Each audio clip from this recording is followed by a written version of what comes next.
Welcome to the Seals Wrap-Up here on Eagle 107, Eagle107.com's coverage of the Selinsgrove Seals. Selinsgrove gets their first win of the season, beating Shamokin Indians 14-7.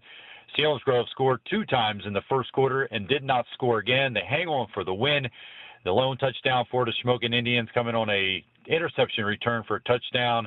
But the bottom line is a win. You put it in the win column, and Ryan, they are 1-1 in conference, and Danville loses to Mifflinburg, and boy, the HAC Division I is wide open, and Selinsgrove goes to 1-1, and that's the biggest story of the night for Selinsgrove.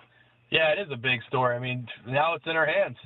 All we got to do is keep winning, and we can win this division. If we can beat Mifflinburg, there you go. We're right at the top with everybody. And, you know, you talk the offense tonight, struggled at times, but did show some big playability. They did do some things. Now they need to work on finishing off drives. Make a couple plays. Now we got to finish them off. You have to make something out of these big plays.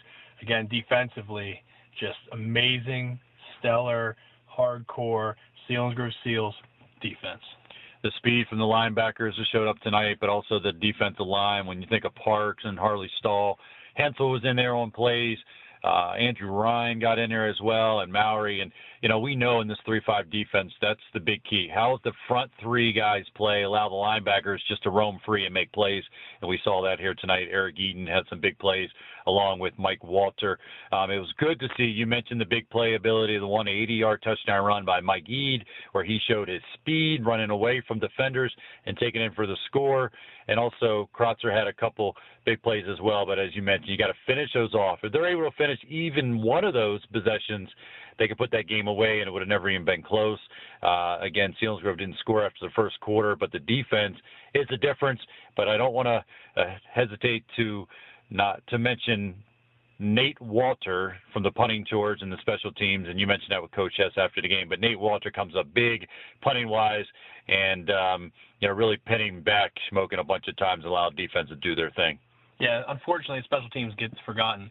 And if you look at special teams in this game, opening kickoff, KG, Krotzer Gemberling taking it pretty good distance there, getting good yards, I think about 40 on the return.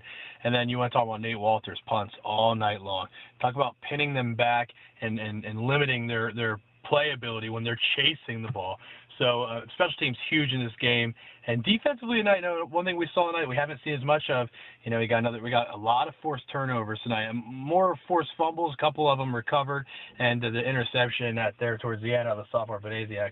But defensively, yeah, like we said, they were strong in special teams, man. Nate Walter, what a foot he had tonight. I like to have seen him boot that field goal through. He had an opportunity, line drive, came off the tee, wet conditions, but I'd like to have seen that to go along with the night that he had from the punting chores. But again, Selinsgrove gets the win. They win 14-7. They get the first win of the season, and now they'll take on the Berwick Bulldogs next week. You can join us on Eagle 107, Eagle107.com. We'll bring it to you starting at 6 o'clock. Thanks for being here for the Seals Wrap-Up. Join it again next week when we do it all over again. This is Pat O'Brien, Ryan Brandt, saying night out.